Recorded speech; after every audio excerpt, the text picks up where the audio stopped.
Our lemon tree out the back. It's our lime tree. You can see you've got some new flowers on it and lots of limes. So what I'm going to do with a lot of these that I've already picked is make marmalade, because I'm running out of the last batch. Making marmalade, we've got some ruby grapefruit and an orange in there, and off our trees we've got a stack of limes and lemons. Some of the limes are overripe, which is why they're yellow. Those ones there I may not use, we'll just have to see how we go. But basically, I've washed all these, made them nice and clean, and then we sliced them very thinly, and cutting out all the pips and pith, we put them in the pot. Okay, with your fruit, it's important to have some green ones in there for the pectin. And that's also why I'm keeping all this pith and the pips.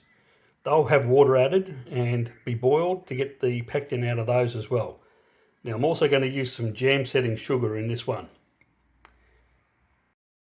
And the technique I use for cutting these up, first of all, just halve it. That's a lime, beautiful looking thing. Just get any pips out and then just cut it as thinly as you can. Helps to have a really sharp knife. This isn't super sharp, but I did give it a bit of a go over before we started.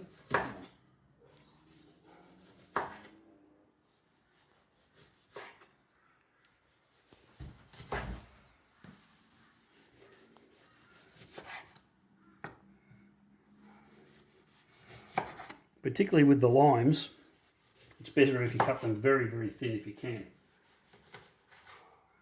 I don't mind the chunky bits, so I put the pith out. And as I said, you keep that to boil later for more pectin. Now, if you don't like your marmalade quite so bitter, and I quite like a bit of marmalade, then you can,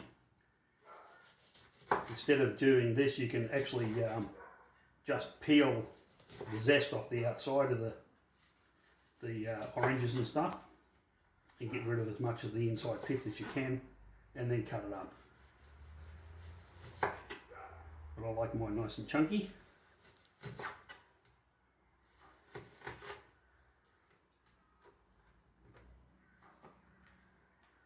Pip. Be careful not to take your fingers off, they're not very tasty in the marmalade.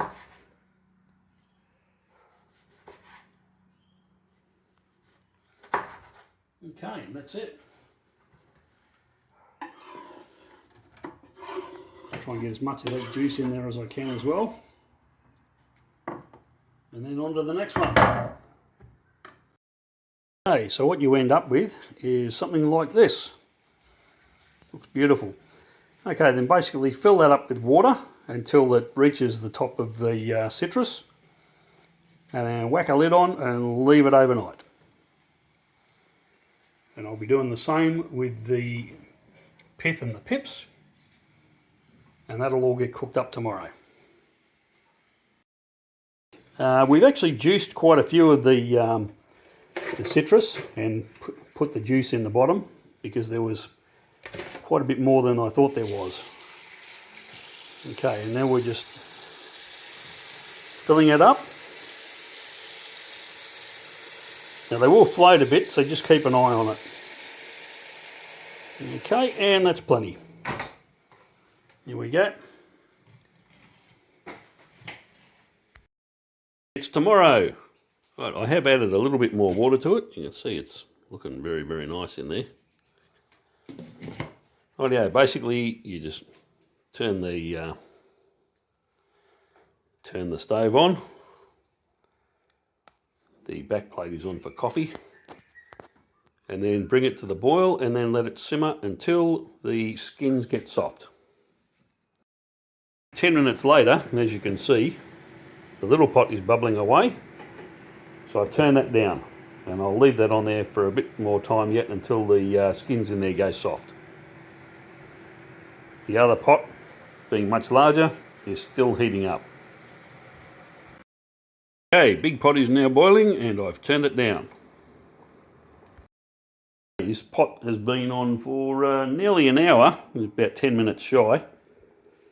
As you can see, I'll let a bit of the steam out there. That's what my glasses look like every time I open the oven. Okay, and as you can see, they're nice and soft. You can cut them with the end of the spoon, so that's perfect. Now, just a reminder, give this a good stir every so often,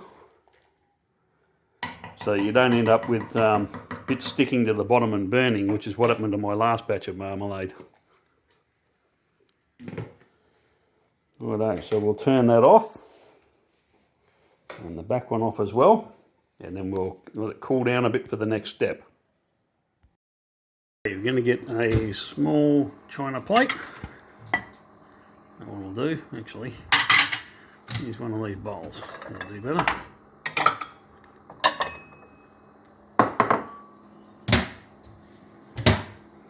Rightio, and we stick that in the freezer. We're going to need that later. And if I had more room in here, it would be excellent. Goes in there. Well, first things first, we'll get this one here. This is the one that's got all the pits and seeds in it that I've boiled the water in. And we'll just strain all that liquid into the pot.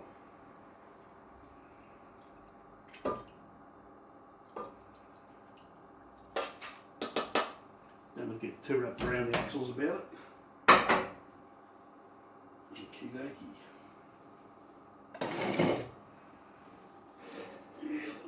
The rest of this.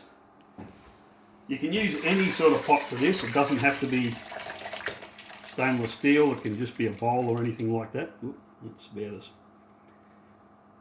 it's there. And basically what we're going to do is measure how much we've got by putting it back into the other pot. I'll try not to make this too messy.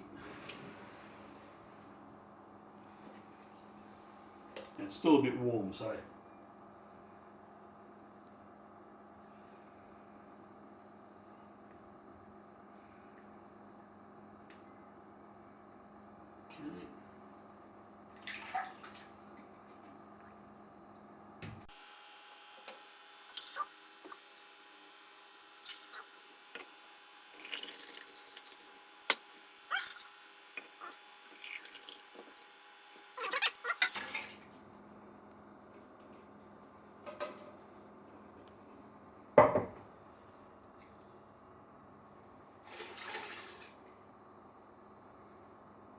and the next part is just to put equal amounts of sugar into the mixture.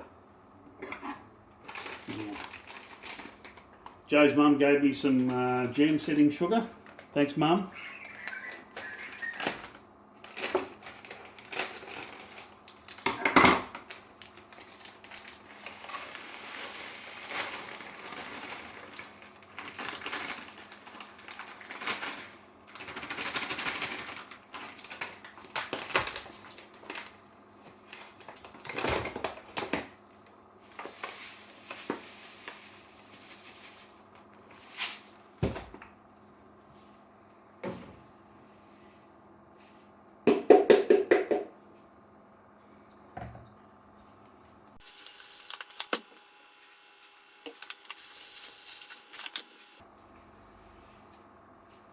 And so on and so forth.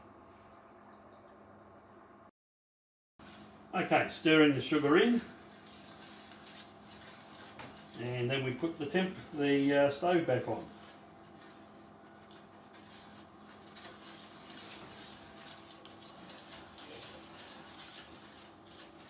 Now it's meant to go for about another 45 minutes and get quite hot. And because you're dealing with molten sugar, just be very, very careful, because if you get burnt by this stuff, you'll know all about it. Get to a nice rolling boil, like this one is, and that's where you want to try and keep it for a bit of time until you can get the test going to see whether the stuff is going to set or not. And that's what the plate in the... That's not too bad. We'll get the bowl out of the freezer.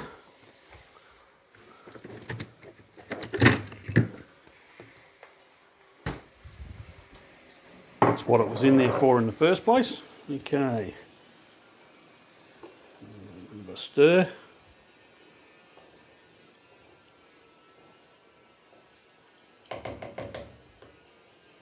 Scoop onto the plate there, and then see whether this stuff actually sets or not.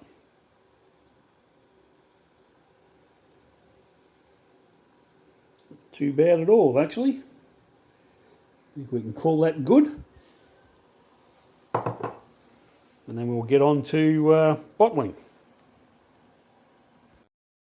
Okay, yeah. It's cooled down to a certain extent. You don't want to let it go cold because then it'll go hard, but you don't want it so hot that it'll burn you whenever you look at it.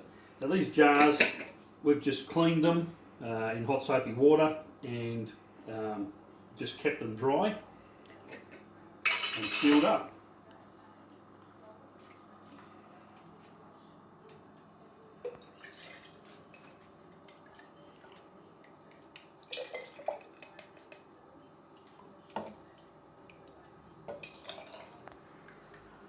I've got a fair whack here, so you've got to make sure you've got enough jars.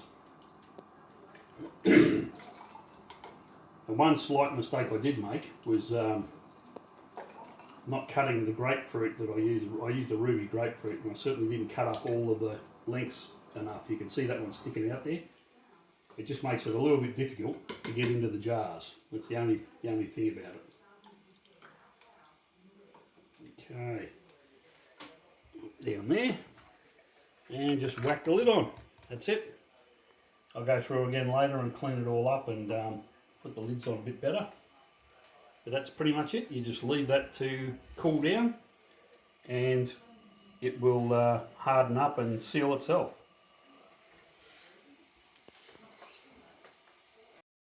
Okay, so that's it.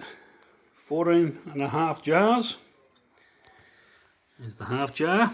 And I had to run downstairs and get that one because I ran out. And it is delicious. It's one, Joe says it's one of the nicest that I've made. Nice and clear. The last one I made was a bit cloudy and had a few black specks in it because I actually burnt the first stage onto the bottom of the pot. The most important part, cleaning up. Just remember the old adage that no husband was ever shot while doing the dishes. Okay, so that's it. That's how I make my marmalade. Hope you enjoyed. Bye.